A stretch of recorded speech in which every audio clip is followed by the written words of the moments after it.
Buongiorno. Hoy me preparo para una tarea nada fácil, en el sentido de que quiero intentar, y espero lograr resumir de manera breve y sobre todo clara, la evolución del pensamiento teológico de Pablo, y no solo eso, sobre la cuestión de la resurrección de los muertos. Está lejos de ser un tema fácil. Tanto es así que ha requerido la producción de muchos volúmenes a lo largo de los siglos.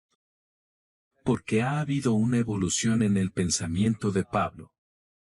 No es un acto de revelación unívoco y claro hecho una vez en la historia, pero creció a lo largo de los años con el pensamiento de Pablo, que se encontró confrontado con realidades que a su vez fueron evolucionando durante sus diversos viajes, sus diversas misiones evangelizadoras.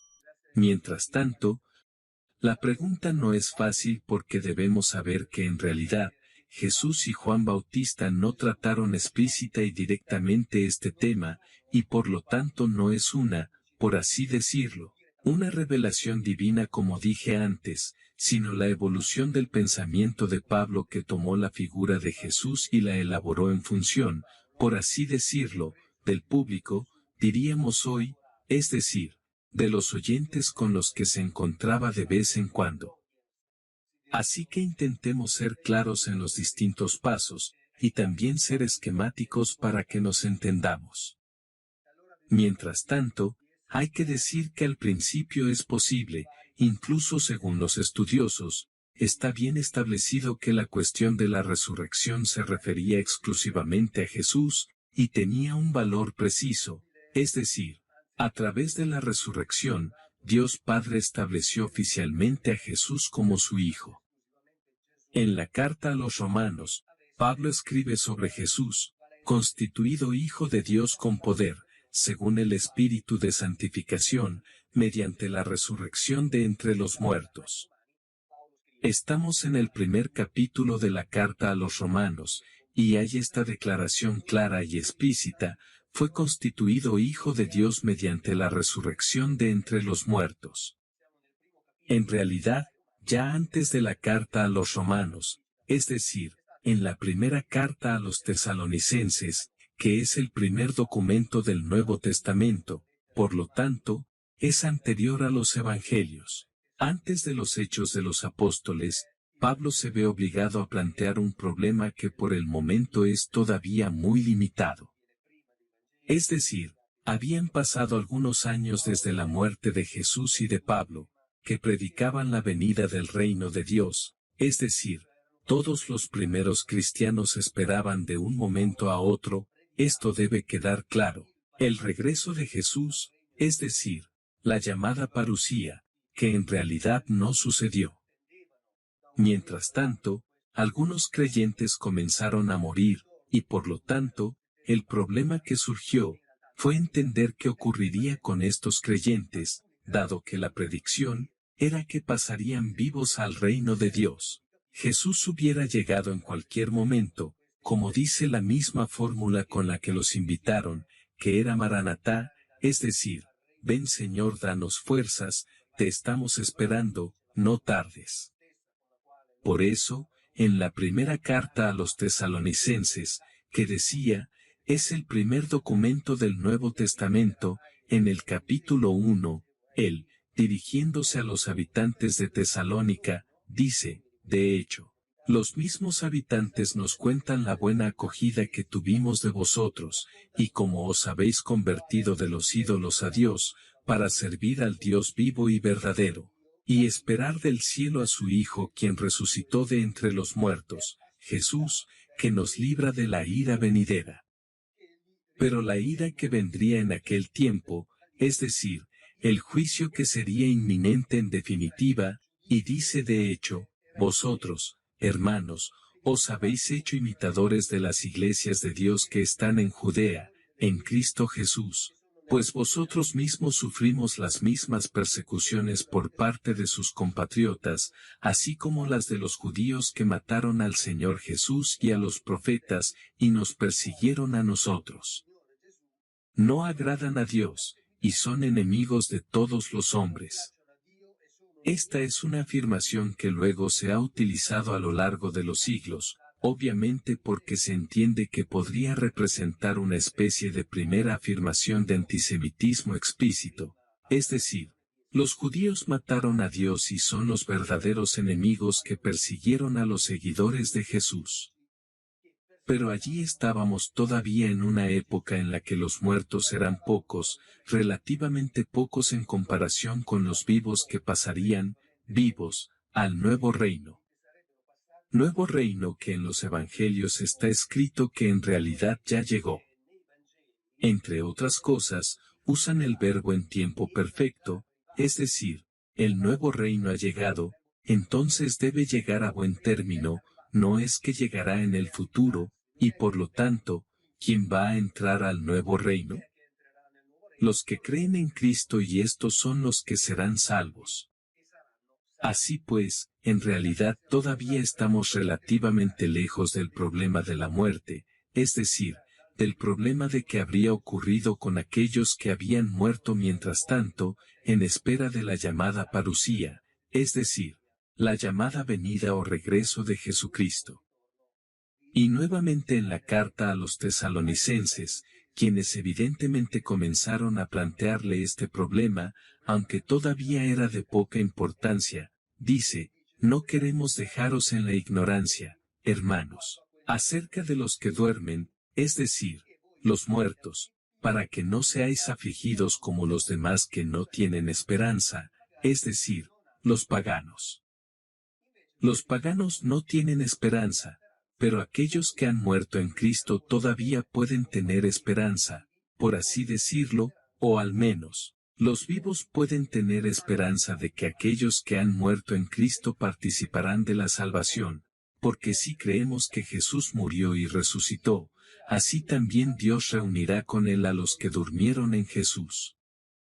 Por eso os decimos esto en palabra del Señor, que nosotros, los vivos, los supervivientes, no precederemos en la venida del Señor a los que durmieron desde el Señor mismo, a la señal dada por la voz del arcángel, de la trompeta de Dios, descenderá del cielo y los muertos que están en Cristo resucitarán primero. Por tanto, nosotros, los vivos, los supervivientes, y aquí también está claro que nos referíamos a aquellos tiempos, aquellos años, esos meses, esos días, no las generaciones futuras, y dice, entonces nosotros, los vivos, los supervivientes, juntamente con ellos, es decir, los pocos que duermen, los que mientras tanto durmieron en Cristo, seremos arrebatados en las nubes para encontrarnos con el Señor en el aire. La indicación es muy precisa e indica algo muy físico, y así estaremos siempre con el Señor. Por lo tanto, consolaos unos a otros con estas palabras. Así, de lo que fue un acontecimiento extraordinario que concierne solo a Jesucristo, y que como tal, lo constituyó como Hijo de Dios, comienza a convertirse en un evento que concierne también a quienes mueren en él, porque la expectativa era que la parusía ocurriera mientras todavía estaban vivos. Pero está claro que pasaron los años, la carta a los tesalonicenses data del año 50 después de Cristo, entonces ya habían pasado algunos años y, por lo tanto, dentro de lo que aún eran pequeñas comunidades cristianas, comenzaron a haber muertes y esto planteó un problema, pero dice, consuélense, estos resucitarán y por lo tanto no son un problema, no perderán su salvación. Por lo tanto, tendrán salvación mientras, todavía en la carta a los tesalonicenses, estamos en el capítulo 2, versículo 16, Pablo dice, para aquellos, y aquí se refiere a los judíos, y luego también a los que, lamentablemente, como paganos, no tienen salvación, la ira ha venido sobre ellos para el fin. Así que también aquí tenemos otra confirmación de que ha llegado el momento, estamos verdaderamente en el final, por lo tanto, los vivos con los pocos muertos entrarán en la gloria de Cristo, y los demás, lamentablemente sin esperanza, serán condenados eternamente. De los versículos que hemos leído antes, por ejemplo en la carta a los Romanos, se desprende claramente que la resurrección de Cristo fue, por tanto, una especie de acontecimiento único e irrepetible, y esto, entre otras cosas, también plantea problemas a los teólogos modernos que se preguntan, por ejemplo me refiero a Armin Kreiner, quien se pregunta si Jesús fue o irá también a otros planetas para traer la salvación, si hubo o hay necesidad de salvación también en esos otros planetas. Es decir, si se cometió allí, el llamado pecado original, que ya hemos visto, ni siquiera existe en nuestra historia, ni siquiera existe en nuestro Antiguo Testamento.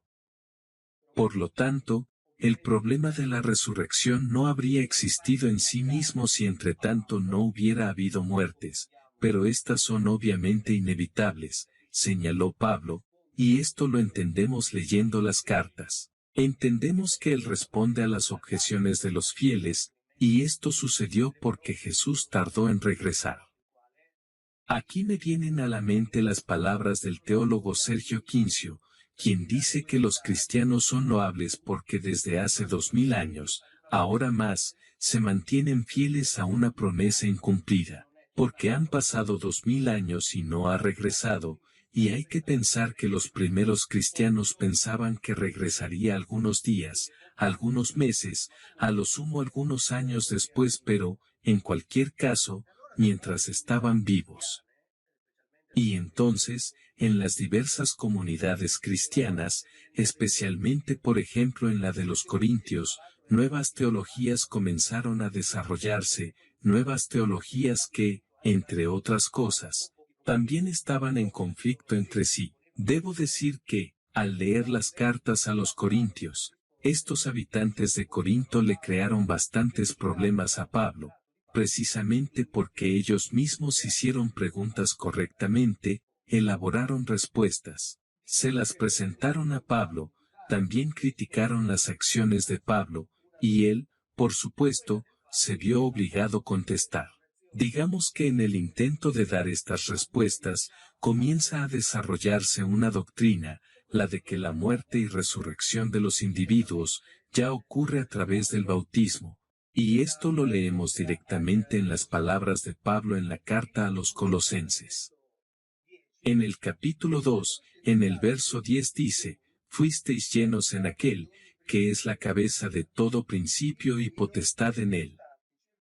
Además, fuisteis circuncidados con circuncisión no hecha por hombre sino, en el despojo del cuerpo carnal, en la circuncisión de Cristo. Así sepultados con él en el bautismo, también fuisteis resucitados en él, en virtud de la fe en el poder de Dios, que lo resucitó de entre los muertos.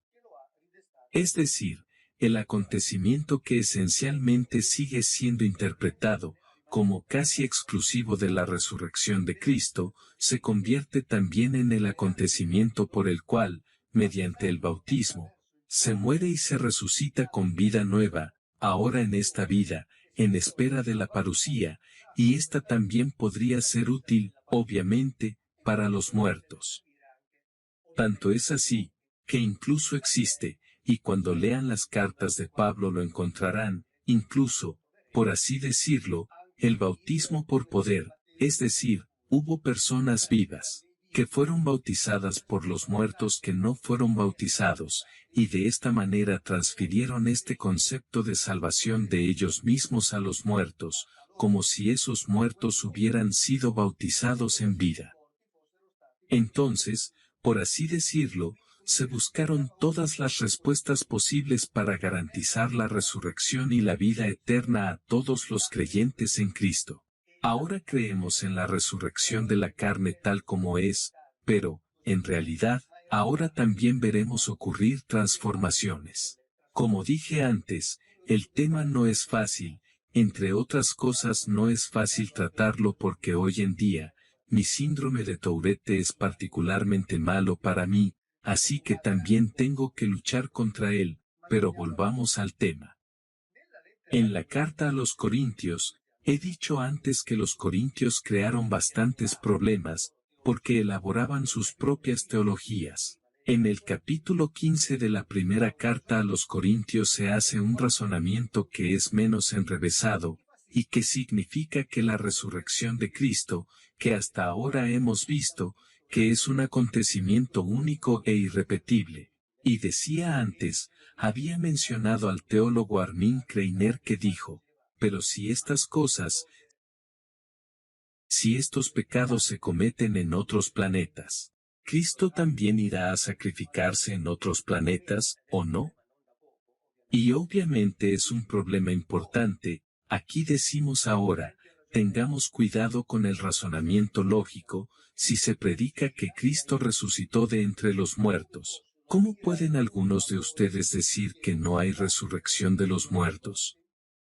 Así hubo entre los fieles de los habitantes de Corinto algunos, o muchos, que decían que no hay resurrección de los muertos.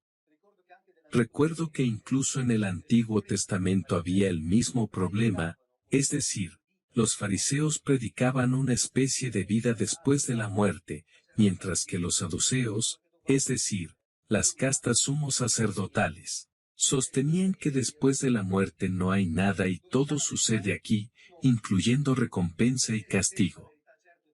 ¿Dónde está la verdad? No lo sé.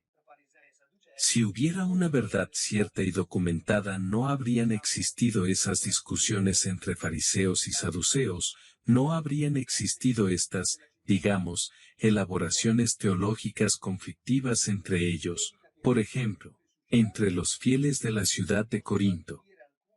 Ahora leemos, si se predica que Cristo resucitó de entre los muertos, ¿cómo pueden algunos entre vosotros decir que no hay resurrección de los muertos? Porque si no hay resurrección de los muertos, ni siquiera Cristo resucita. Entonces Cristo aquí ya no es el principio de la resurrección de entre los muertos, sino que resucita de entre los muertos porque la resurrección de entre los muertos existe, independientemente de él, por eso es uno de los muchos resucitados. Entonces se puede considerar primicias porque por la fe en él encontramos, los creyentes encontramos la salvación, pero ya no es un acontecimiento único. Cristo resucita porque en general el muerto resucita, pero si Cristo no resucitó de entre los muertos, nuestra predicación es vana, vuestra fe es vana, y nos encontraríamos siendo falsos testigos de Dios, porque hemos testificado que Dios resucitó al Mesías, mientras que no lo habría resucitado si así fuera. Era verdad que los muertos no resucitan. Es un razonamiento enrevesado. No es que el muerto resucite porque Cristo resucite, sino que Cristo resucite porque los muertos resuciten, y esto evidentemente cambia la perspectiva, es un hecho de lógica. Es un hecho de sentido común sobre lo cual no hay, ni siquiera necesito hacer muchos comentarios, solo pensar con la mente clara. Porque si no hay resurrección de los muertos, ni siquiera Cristo ha resucitado, y si Cristo no ha resucitado vuestra fe es vana, y todavía estáis en vuestros pecados, y aun los que han dormido en Cristo están perdidos. Si tuviéramos esperanza en Cristo solo en esta vida seríamos los más miserables de todos los hombres. Entonces Cristo resucitó porque los muertos resucitan. Pensemos en ello detenidamente. Estamos acostumbrados a pensar que los muertos resucitan porque Cristo ha resucitado. Aquí presentamos un argumento que, en cambio, invierte la situación. Y luego vuelve a decir, si los muertos no resucitan, comamos y bebamos porque mañana moriremos. No os dejéis engañar, los malos discursos corrompen las buenas costumbres. Es decir, por tanto, Aquí Pablo hace referencia directa a las diatribas que existían dentro de los creyentes, las comunidades de creyentes en la ciudad de Corinto donde estaban los que estaban a favor, como los fariseos, de la resurrección de los muertos, y los que estaban a favor en lugar de la nada que enfrentaremos después de nuestra muerte. Entonces no hay certezas. Dijimos antes y repetimos, Juan Bautista y Jesús no abordaron directamente este problema, pensaron en algo que tenía que suceder aquí, ahora, en el establecimiento del reino de Dios que, como dice el término griego, engiken. Es decir, ya estaba aquí, ya había llegado, no había necesidad de esperarlo en el futuro. Y luego habiendo establecido, digamos al menos teóricamente, teológicamente, que existe la resurrección de los muertos, la siguiente pregunta es, pero alguien dirá, todavía estamos en la primera carta a los Corintios capítulo 15, pero alguien dirá, ¿cómo resucitarán los muertos? ¿Con qué cuerpo vendrán? Y esto tendrá una respuesta particular que luego iremos a ver. He aquí las dos primeras consideraciones que debemos hacer. Como resulta evidente, cuando se habla de una resurrección generalizada de los muertos, surge la cuestión de la parusía. Es decir, del regreso de Cristo, pasa a ser secundario, en el sentido, está ahí para todos, por lo tanto, está ahí también para los que murieron antes, pensemos por ejemplo en los patriarcas de Israel, que nunca han oído hablar de la resurrección de Cristo, los muertos. La segunda cuestión es que el número de muertes sigue creciendo, y por lo tanto esto necesariamente solo aumenta el problema, solo aumenta las preguntas que los fieles le hicieron a Pablo y a las que él se vio obligado a responder, y como era de esperar, leyendo la primera y segunda carta a los Corintios, pueden ver cómo criticaron a Pablo. Ya lo he dicho antes, y se vio obligado a defenderse, y lo entiendo, pobre hombre, porque predicaba algo que tardaba en llegar. Y mientras tanto, los problemas que enfrentaba, siguen creciendo, tuvieron que, podemos decir, inventar una respuesta, inventar de hecho, elaborar, porque no estaba ahí, porque no estaba ahí. Era necesario encontrar algo nuevo y justificarlo de vez en cuando. Al principio los muertos eran pocos y constituían una excepción, luego con el paso de los años se convirtieron en casi mayoría respecto de los vivos, y por tanto, se convirtió en un problema importante. Era absolutamente necesario encontrar una solución.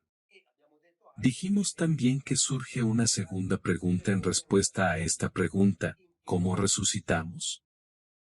Y para responder a esta pregunta, evidentemente, se desarrollan diversas hipótesis que luego se convierten en certezas de fe, pero se trata de una elección personal en la que, como sabéis, no entraré.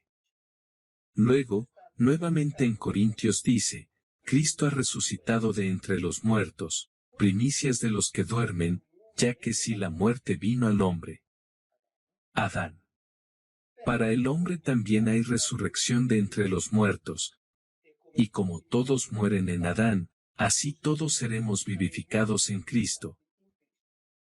Pero cada uno en su lugar, primero Cristo, que es la primicia, luego en su venida, y por tanto aquí estamos nuevamente en la confirmación de la espera de la parusía. Luego, en su venida, los de Cristo, por tanto el fin, cuando entregará el reino a Dios Padre, después de haber aniquilado todo principado, potestad y potestad. Así que también hay una especie de cronología en esta evolución de la resurrección de entre los muertos. Como veis, es un proceso continuo, no hay una revelación unívoca, hay un intento de explicar, repito, lo repito con calma, hay un intento, una necesidad de inventar. Y es aquí donde, entre otras cosas, comienza a surgir la idea del pecado original, morimos en Adán, es decir, sería Adán quien a través de su desobediencia trajo la muerte a la tierra, es decir, la consecuencia del primer pecado, y luego Cristo, a través de su muerte, trae la redención, pero ya hemos visto muchas veces que el pecado original no existe en el Antiguo Testamento. Pablo empezó a hipotetizarla y no sabemos cómo, en el sentido de que no sabemos de dónde sacó esta idea suya que elaboró personalmente, y luego la idea fue completamente elaborada por San Agustín, pero estamos en el campo de la pura fantasía. Y llegamos a la respuesta a la pregunta. Pero, si resucitamos, ¿cómo resucitamos? En Corintios 15 dice, he aquí, os digo un misterio.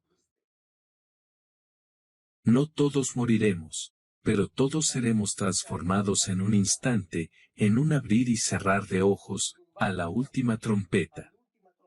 De hecho, sonará la trompeta, los muertos resucitarán incorruptos y nosotros seremos transformados, es decir, todos seremos iguales, pero no todos iguales en la carne.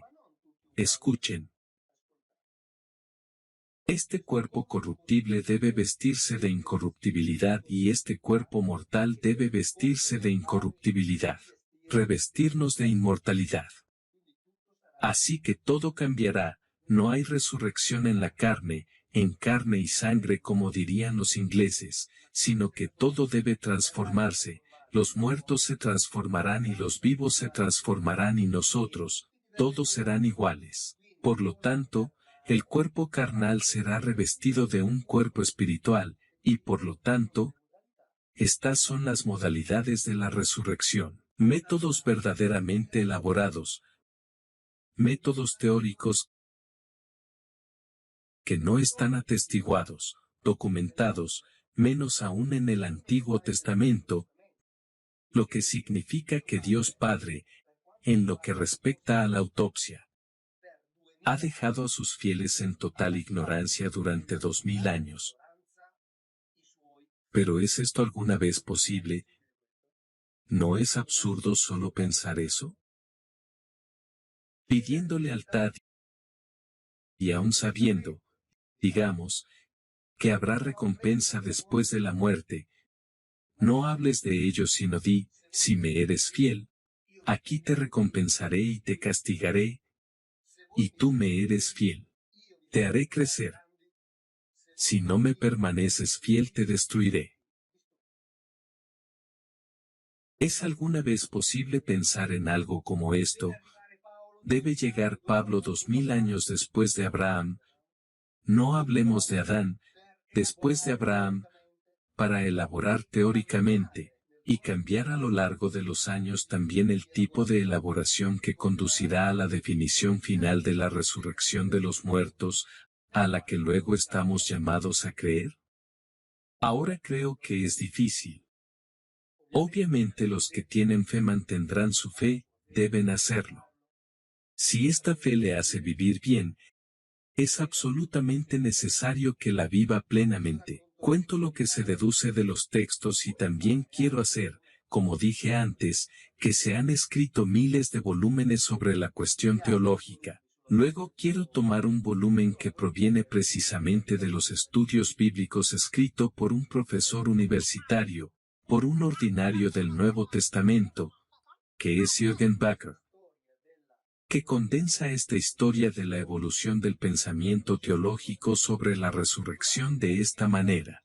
Juan Bautista y Jesús de Nazaret no elaboraron en su predicación la concepción de una resurrección universal, esperanza en la resurrección de los muertos. Los anuncios de desgracias y de salvación se refieren, de vez en cuando, a la generación entonces presente, ya lo hemos dicho decenas de veces. 2.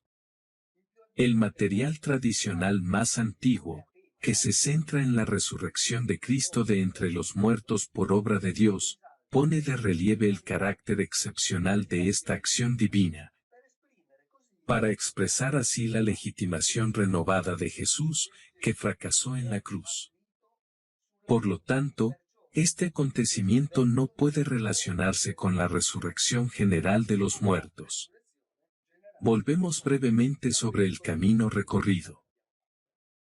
El desarrollo cristológico llevó pronto a la espera del Hijo del Hombre, Jesús que ha de venir. Él proveerá a los de su comunidad el consuelo de la salvación, y esta comunidad primitiva, por tanto, renunció a la esperanza de la resurrección universal porque la resurrección de Jesús seguía siendo la excepción. Es decir, no hacía falta porque Jesús habría llegado mientras todos aún estaban vivos. En la primera carta a los tesalonicenses, por primera vez en la historia teológica del cristianismo primitivo, se incluye en la esperanza a los cristianos fallecidos. Se encontró resolviendo este problema. Afortunadamente para él en ese momento todavía había pocos. La siempre válida expectativa de la inminente parucía del Señor se amplía ahora con un nuevo aspecto. Así como Dios resucitó a Jesús, así resucitará también a los cristianos que murieron en el momento de la parucía. Por eso Cristo debe venir pronto y en ese momento la esperanza también se hará realidad para los cristianos. Otro punto, junto a esta primera solución, significativa para Pablo, del problema de la muerte, en el ambiente corintio avanza, sobre la base de una teología bautismal formada sobre premisas helenísticas. ¿Cuántas veces hemos dicho que sin el helenismo el cristianismo no existiría? Se convierte en camino una elaboración ulterior del destino mortal. El bautismo es participación en la muerte y resurrección de Cristo. El bautizado ya está resucitado y participa del reino del exaltado, es decir, del crucificado. Posteriormente, en la primera carta a los Corintios, Pablo trata este concepto, y con esto debe cambiar. Debe cambiar lo que explicó en la primera carta a los tesalonicenses, y que hemos leído. Dado que la muerte y la fugacidad tienen el valor del destino humano común. Pablo interpreta al resucitado como el segundo Adán, en el que se resuelve este problema de la humanidad. El Dios que resucita a los muertos les concederá vida eterna a través de una nueva creación en forma de resurrección y transformación. Incluso los vivos serán transformados.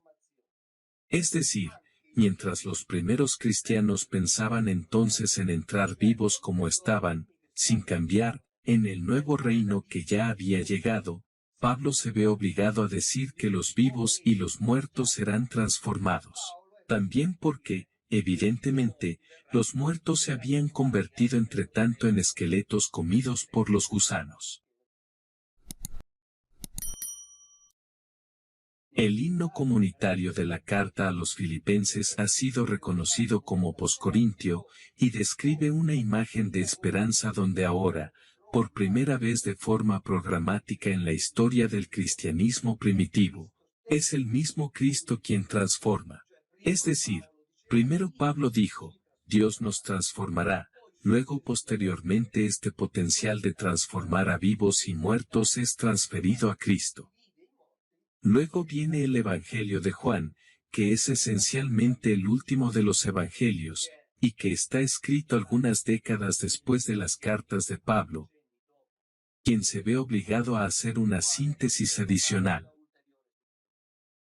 Así que en realidad estamos ante una doctrina que se nos presenta como absolutamente cierta, como una esperanza irrefutable, como un fin al que todos estamos destinados si creemos en Cristo.